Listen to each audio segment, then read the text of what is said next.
Thank you.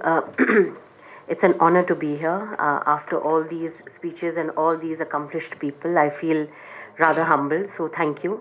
आपने मुझे यहाँ बुलाया, बहुत बहुत धन्यवाद. Dr. Qureshi अभी यहाँ है नहीं, but आप हैं. So you represent him. I'm here because of him.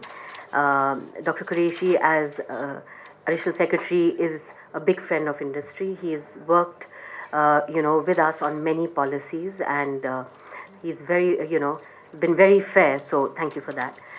Dr. Mohammed Shakil, Dean Saab, thank you for being with us. Dr. Taneja, dignitaries, Dr. Sabha Khan, Professor Sabha Khan, thank you for being here. So I have a speech here, but I don't think I'm going to go through that because there is so much that is on my mind, because this is a subject which is close to my heart. We are here to honor the first year BTech young women who have done so well. You're 1, 2, and 3, but I'm sure there are many more who are there, and I wish that you and all of them the very best. I think gender equality is something that we talk about. Today it's a buzzword because आजकल नारी शक्ति का दौर है, तो इसलिए it's a big buzzword. But my point is that we represent 50% of the country's population. We're a powerhouse. We can't be ignored. I mean, that's the truth. This nation or any nation cannot move forward without us being part of that journey. So, as somebody said earlier, we were born equal. So, there is no question of us trying to fight our way to get a spot in the jungle that we live in. It is survival of the fittest, but it is based on skill. It's not based on gender. And I can tell you that of my 23 years of experience in industry, skill prevails over gender. We and anybody, me or him or anybody else, will be recognized for the work we do, not for the gender that we carry. So if we can adorn that, both men and women, I think sky is the limit. I can give you a small example of my own company. I work for a company called Subros Limited. It is, we manufacture thermal systems that go into various vehicles, cars, trucks, buses, railways, etc. I entered this company 23 years ago, and I am not an engineer. I'm an economics graduate from Hindu College at Delhi University, and I did my master's at LSE many, many years ago. I'm nowhere near being an engineer. When I entered this organization way back in 2001, it was a sea of, at that time, 2,500, 3,000 men and 3 women. I was one of the 3 women. So it was definitely a daunting task. I walked in thinking, why am I here? And what am I going to do? And what I was most afraid of was, how are these men going to accept me? I think that's the first mistake I made. It's not why the men are going to accept me. It's how I'm going to accept those men who are working there based on their capability and skill. And they need to respect me based on my capability and skill. So I shed my gender. And I said, I walk in as Shrdha, who's capable of doing this. If I deliver, I'm good. If I'm not deliver, I should be out. And so should he, and so should she. So that's how we started our journey. And it's been a long journey. We've been through many, many ups and downs as an organization. We grew, we opened many more companies. Today there are about 12 companies under me. But in that journey, every time I got pushed back, I only moved forward. In 2016, I think Vinny knows, we had a massive fire in one of our plants. The entire plant got gutted. We were razed to the ground. We were a single source supplier to a large car manufacturer. There was nothing left, nothing. We were given 13 days to restart the plant. We had no option. At that point, we were not thinking, can a man do this or can a woman do this? We were thinking, put everybody on the job, collect everybody, and let's get started. In 13 days, we resumed 33% of the supplies.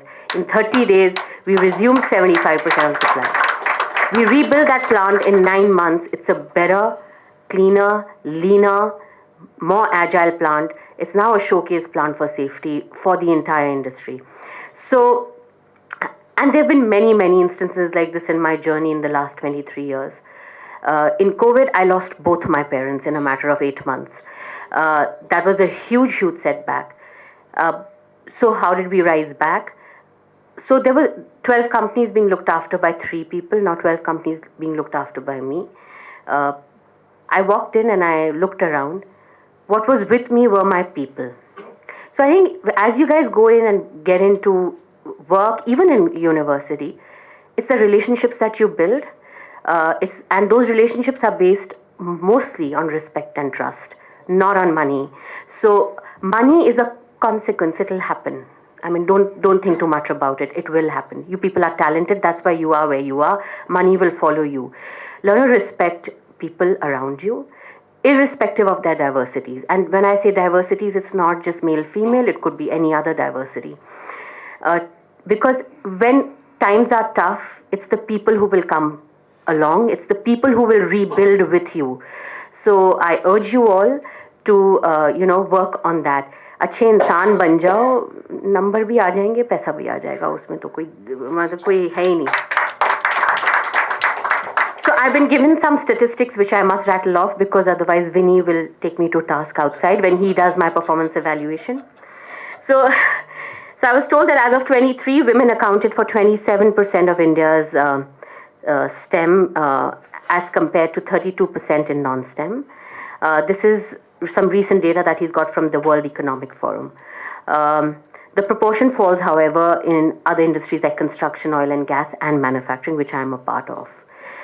So I don't know what the reason is, but I can tell you that manufacturing today, especially in the auto component space, is becoming more and more technology driven.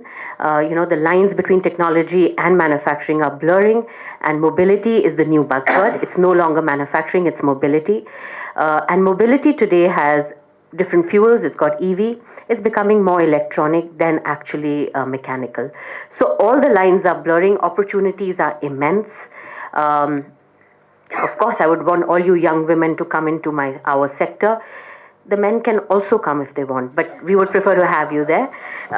So that's that. And just one last fun fact. As I said earlier, when I joined the company, we were 3 women in total. Today, Subros has about 17% women in a workforce of 6,500. We are nowhere there, sir. We have a target first of 30% and then 50%. What is interesting is that we have certain lines that we have in some of our plants which are run by women and supervised by women. And I think that's very, very interesting.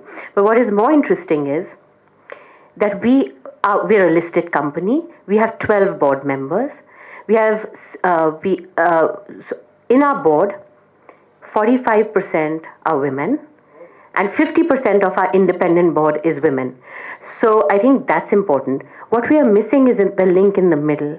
Mid-management and senior leadership, the women ratio is falling down. And what I want to see is more and more women rise up into that. And there I would urge industry and academia to actually push for,